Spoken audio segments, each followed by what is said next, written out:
माता की राज्य महिला मोर्चा अध्यक्षराದಂಥ ಶ್ರೀಮತಿ ಮಂಜುಳಾ ಅವರು, ಜಿಲ್ಲಾ ಅಧ್ಯಕ್ಷರಾದಂಥ ಶ್ರೀಮತಿ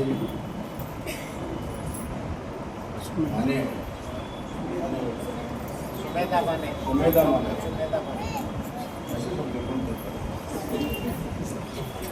ಡಾಕ್ಟರ್ ವಿಜಯಲಕ್ಷ್ಮಿ ಅವರೇ, ಶ್ರೀಮತಿ ಭಾಗೀರಥಿ ಪಾಟೀಲ್ ಅವರೇ, ಸುಜಾತ ಸಿಂಧೆ ಅವರೇ, ಶ್ರೀಮತಿ ಲಕ್ಷ್ಮೀ ಭಾಗೇವಾಡಿ ಅವರೇ, ಆಮೇಲೆ ಇವರೆಲ್ಲ ಆದಮೇಲೆ ನಮ್ಮ ರಾಜ್ಯದ ಪಕ್ಷದ ನಾಯಕರಾದ ಅಶೋಕ್ ಕಾಸರಗೋಡು ಜಿಲ್ಲಾಧ್ಯಕ್ಷ ಆದಮೇಲೆ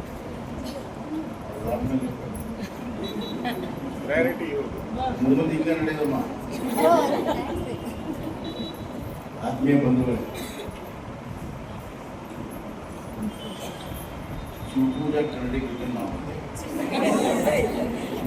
ಸಭೆ ನಿಯಮಾಧ್ಯಕ್ಷರ ನೀವೆಲ್ಲ ಸಂಘಟನೆ ಹೆಂಗೆ ಮಾಡಬೇಕು, ಚುನಾವಣೆ ಹೆಂಗೆ ಗೆಲ್ಲಿಸ್ಬೇಕು ಅಂತ ನೀವು ಸಂಘಟನೆ ನಮ್ಮ ಶಾಂತನಗೌಡರು ಸಾಹೇಬ್ ಕರ್ಕೊಂಡು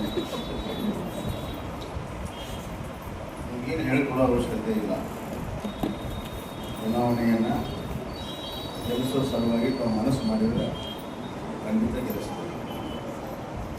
ನಿಮ್ಮ ಮುಖಬೆಲೆ, ನಮ್ಮ ತಾಯಂದಿರ ಮುಖಬೆಲೆ ನಮ್ಮೆಲ್ಲ ನಾಯಕರಿಗಿಂತ ಹೆಚ್ಚಿನ ಮುಖಬೆಲೆ ಅಂತಂದ್ರೆ ಫೇಸ್ ವ್ಯಾಲ್ಯೂ. ನೀವು ಹೋಗಿ ಮಾತನಾಡಿದರೆ ಜನ ನಂಬ್ತಾರೆ, ವಿಶ್ವಾಸ ಇರುತ್ತೆ ಇದೆ. ನಾವು ಮಾತಾಡಿದ್ರೆ ಕೆಲವರು 50% ನಂಬ್ತಾರೆ, ಕೆಲವರು 100% ನಂಬೋದು ನೀವು ಹೋಗಿ ಮಾತಾಡಿದ್ರೆ. ಅದಕ್ಕೆ ನಮ್ದು ಇಷ್ಟೇ ಒಂದು ಕಲಕಳೆಯುವಂತೆ ಅತಿ ಹೆಚ್ಚು ಮನೆಗೆ ಹೋಗಿ ದಿವಸಕ್ಕೆ 8ರಿಂದ 10 ತಾಸು, ಇನ್ನೊಂದು 3-4 ದಿವಸ ನೀವು ಎಷ್ಟು ಮನೆಗೆ ಭೇಟಿ ಕೊಡ್ತೀರೋ ಅಷ್ಟು ಕೊಟ್ಟು ನಮ್ಮ. ಅದಕ್ಕೆ ಈ ಚುನಾವಣೆಯನ್ನು ಗೆಲ್ಲಿಸುವಂಥ ಶಕ್ತಿ ನಿಮಗಿದೆ.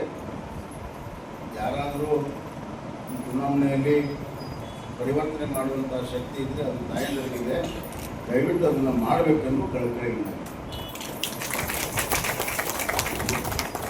ಕಾಂಗ್ರೆಸ್ನವರು ಈಗ ಗಂಡಸೂರ ಮೇಲೆ ಅವರು ನಂಬಿಕೆ ಇಲ್ಲ. ಅದಕ್ಕೆ CM ಅವ್ರು ಹೇಳ್ತಾರೆ, ನಾವು ಗೃಹಲಕ್ಷ್ಮಿ ಕೊಟ್ಟಿದ್ದೇವೆ, ಅವರೇ ಗೆಲ್ಲಿಸ್ತಾರೆ, ಗೃಹಲಕ್ಷ್ಮಿ ಕೊಟ್ಟಿದ್ದೇವೆ, ಅವರೇ ಗೆಲ್ಲಿಸ್ತಾರೆ. ನಾನು ಸಿದ್ದರಾಮಯ್ಯ ಕೇಳ್ತೀನಿ, ಗೃಹಲಕ್ಷ್ಮಿ ಮನೆಗೆ ಒಬ್ಬರು ಕೊಟ್ಟಿರಿ. ನಮ್ಮ ಭಾರತ ದೇಶದಾಗ ಹಂಗಿಲ್ಲ ವ್ಯವಸ್ಥೆ. ಒಂದು ಮನೆಯಾಗ ಕನಿಷ್ಠ 3ರಿಂದ 5 ಗೃಹಲಕ್ಷ್ಮಿಗಳಿರ್ತಾರೆ. ಹೌದಮ್ಮ? ಈಗ ಕೊಟ್ಟಿದ್ದು ಒಬ್ಬರಿಗೆ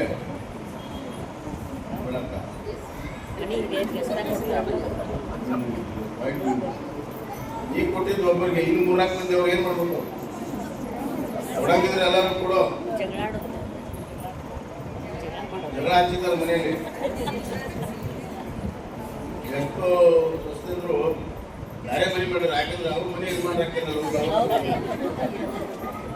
ಮನೆ ಹೊಡೆದಾರ, ಮನೆಯೊಳಗೆ ಜಗಳ ಹಚ್ಚಾರ, ಮನೆ ಹೊಡೆದಾರ. ಗೃಹಲಕ್ಷ್ಮಿ ಇಲ್ಲಿ ಬಸ್ನಾಗಂತೂ ಜಡಿ ಹಿಡಿದು ಹೊಡೆದಾರ. ಸಿದ್ದರಾಮಯ್ಯವರೇ ನೇರ ಕಾರಣ. ಸಿದ್ದರಾಮಯ್ಯವರೇ ನೇರ ಕಾರಣ. ಹೋಗಕ್ಕಾಗ್ತಾ ಇಲ್ಲ. ಪಾಪ ವಯಸ್ಸಾದಂಥ ತಂದೆ ತಾಯಿಗಳು ಹತ್ತಿ ಓಡಾಡಕ್ಕಾಗ್ತಾ ಇಲ್ಲ. ಯಾರಾದರೂ ಪೇಷಂಟ್ ಇದ್ರೆ ಅವ್ರನ್ನ ಒಳಗಡೆ ಬಿಡೋದಿಲ್ಲ. ಕಂಡಕ್ಟರ್ನ ಒಳಗಡೆ ಬಿಟ್ಟಿಲ್ಲ ಎಲ್ಲೋ ಕಡೆ. ಹೆಂಗಿದ್ರು ಟಿಕೆಟ್ ಯಾಕೆ ಬರ್ತೀನಿ ಅಂದ್ರು. ಹೆಚ್ಚು ಕಮ್ಮಿ ಆದ್ರೆ ಕಂಡಕ್ಟರ್ ನೌಕರಿ ತೆಗೆದಿಲ್ಲ. ಈಗ ಅಶೋಕಣ್ಣ ಅವ್ರು ಹೇಳಿದ್ರು 33% ನಿಮಗೆ ನೆಕ್ಸ್ಟ್. ಇದನ್ನ ದಿಟ್ಟ ಕ್ರಮ ತೆಗೆದುಕೊಂಡು ಮಾಡಿರೋದು ನಮ್ಮ ಪ್ರಧಾನಮಂತ್ರಿ ನರೇಂದ್ರ ಮೋದಿ. ಮಹಿಳೆಯರಿಗೆ ಮೀಸಲಾತಿ ಕೊಡಬೇಕು ಅಂತ ಹೇಳಿದ 40 ವರ್ಷದ ಕಟ್ಟಿದ್ರು. ಈಗ ಹೇಳ್ಕೊಂತಾನೆ ಬಂದಿದ್ರು, ಚರ್ಚೆ ಮಾಡಿದ್ರು. ಸೋನಿಯಾ ಗಾಂಧಿ ಪಾರ್ಲಿಮೆಂಟಲ್ಲಿ ಒಂದು ಜೊತೆ ಮಾತಾಡಿದ್ರು. ಅವ್ರದ್ದೇ ಅಧಿಕಾರ. ಮಾಡೋಕ್ಕಾಗಲಿಲ್ಲ.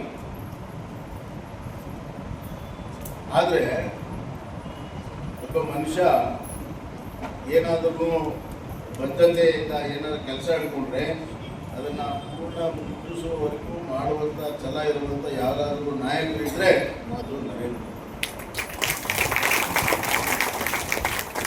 ಮಹಿಳೆಯರಿಗೆ ಅನ್ಯಾಯ ಆಗ್ತಾ ಇದೆ, ಅದು ತಡೆಗಟ್ಟಬೇಕು ಅಂತೇಳಿ ಟ್ರಿಪಲ್ ತಲಾಖನ್ನು ತೆಗೆದಿರುವಂಥದ್ದು ಯಾರು?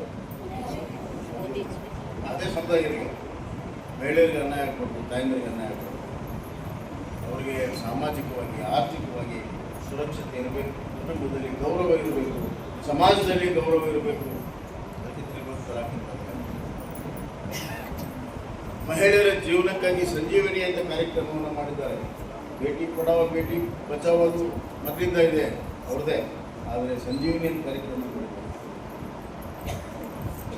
ನಾನು ಮುಖ್ಯಮಂತ್ರಿ ಇದ್ದಾಗ ಸಂಜೀವನಿ ಸಂಪೂರ್ಣ ಜಾರಿ ಮಾಡಿದ್ವಿ ಮತ್ತು ಸ್ತ್ರೀ ಸಾಮರ್ಥ್ಯ ಅಂತ ಯೋಜನೆಯನ್ನು ನಾನು ಮುಖ್ಯಮಂತ್ರಿ ಮಾಡಿದ್ವಿ. ಪ್ರಾರಂಭ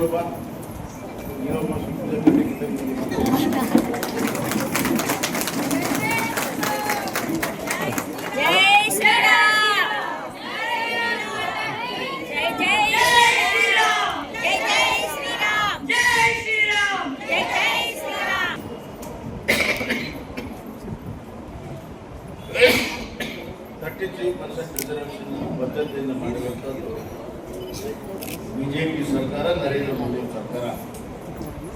ಇದನ್ನು ನಾವು ಎಲ್ಲ ಪ್ರತಿಯೊಬ್ಬರು ಹೇಳಬೇಕು. ನಮಗೆ ಗೌರವ ಕೊಡ್ತಾರೆ, ನಮಗೆ ಅಧಿಕಾರ ಕೊಟ್ಟಿದ್ದಾರೆ, ನಮಗೆ ನಮ್ಮನ್ನು ಆಳುವಂಥ ಶಕ್ತಿಯನ್ನು ನಾವು ಕೊಡ್ತಾ ಇದ್ದಾರೆ. ನಮ್ಮ ಬಗ್ಗೆ ಕಳಕಳಿ ಮಾಡಿರುವಂಥ ಯಾವುದಾದ್ರೂ ಪಕ್ಷ ಬಿಜೆಪಿ ನಾಯಕ ನರೇಂದ್ರ ಮೋದಿಯವರು ಮಹಿಳೆಯರು 2,000 ರೂಪಾಯಿ ಆಸೆಗೆ ಮನೆ ಒಡೆಯುವಂಥ ಕೆಲಸವನ್ನು ಮಾಡಿರುವಂಥ ಸಿದ್ದರಾಮಯ್ಯಗೆ ಹಾಕಬಾರ್ದು ಅಂತ ಭಾಳ ಸ್ಪಷ್ಟವಾಗಿ ನಾವು ಹೇಳ್ಬೋದು. ಹೇಳ್ತೀರಾ? ಈಗ ಅಶೋಕ್ ಕಡೆ ಚಪ್ಪಲಿ ಇಟ್ಕೊಂಡಲ್ಲ,